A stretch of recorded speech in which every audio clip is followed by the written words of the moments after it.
என்ன சீட்டுன்னு தெரியுதா? என்ன சீட்டு? ஏதோ மஞ்சள் கலர் சீட்டா இருக்குது. மஞ்சள் கலர் சீட்டுல நம்ம வச்ச நகை சீட்டு. என்ன அதுக்கு? டேட் முடிச்சு. அது யாருக்கு போயிடும், சீக்கிரமா போலாம். ஐயையோ, நம்மள்ட்ட இருக்கிறதே கொஞ்ச நகை வேற 1 லட்சத்துக்கு போயிட்டு இருக்குது. இதையும் விட்டுட்டோம்னா நம்மளால நகை வாங்க முடியுமா? ஐயையோ, உடனே கிளம்ப முடியும். சீக்கிரம் பாஸ்புக்கையும் இது எடுத்துக்கிட்டு ஓடி போய் நகைக்கு வட்டியை கட்டிட்டு வந்துடலாம். உடனே கட்டிட்டு வந்துடுவோம். பிள்ளைங்களுக்கு வேற மழை நாள ஸ்கூல் லீவ் விட்டுட்டாங்க. அவங்க டிவியை போட்டுவிட்டு உட்கார வச்சுட்டு வந்துருக்கோம். அப்படியே பார்த்துட்டு கூட நாங்கள் போயிட்டு வந்துடுறோம். பேங்க் போகணும் வான்னு சொல்லிட்டான். அதுவும் சீக்கிரமாக போகணும் அப்படின்னு சொல்லி சொன்னான். அங்கே போய் பார்த்தீங்கன்னா கொய்யக்கா பிச்சுக்கிட்டு இருக்கிற பத்தியா நீ? ஓய் அடா சீக்கிரம் வாமா, உங்களோட ஒரு இடைஞ்சலாக போச்சு. எனக்கு வேலை கிடக்குது.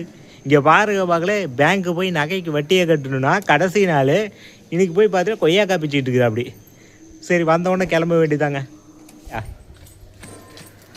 ஏன் அப்பா கொய்யாக்கா பிச்சாச்சா? சரி.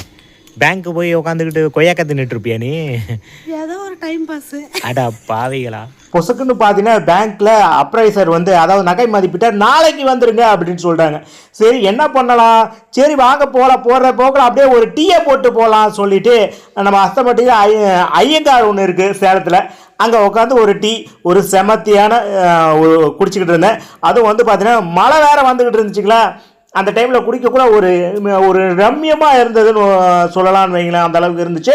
அடுத்தபடியாக பார்த்தீங்கன்னா சரி டீ குடிச்சு முடிச்சிட்டியா, அந்த பிள்ளைங்களுக்கு ஏதோ ஒன்று வாங்கணும், வா காசை கொடு, போயிட்டு வாங்கிட்டு கிளம்பலாம், என்ன சொல்கிற, வா வா அப்படின்னு. அப்படி இரியா வர அப்படிங்கிறது கூட எந்திரிச்சு போயிட்டு அப்படி தான். இந்த கேக்கு வாங்கலான்னு சொன்னா, அப்படி ஒரு கேக் ஏதோ 30 ரூபாயோ என்னமோ சொன்னா, அப்படிங்க ஒரு 3 கேக்கு வாங்கினா. அப்படி அடுத்தது வந்து பார்த்தீங்கன்னா பில் போட்டாச்சு, அதில் பேக் பண்ணியாச்சு. ஆனால் நான் ஒரே ஒரு டீ தான் கேட்டேன் மக்களே. ஆனால் இவங்க பார்த்தீங்கன்னா செலவு 100 ரூபா பண்ணியிருக்காங்க. ஓகே, இருந்துட்டு போகுது, பிள்ளைங்களுக்கு தானே செலவு பண்ணுறது அப்படின்னு மனசை தேடி கிளம்பியாச்சு.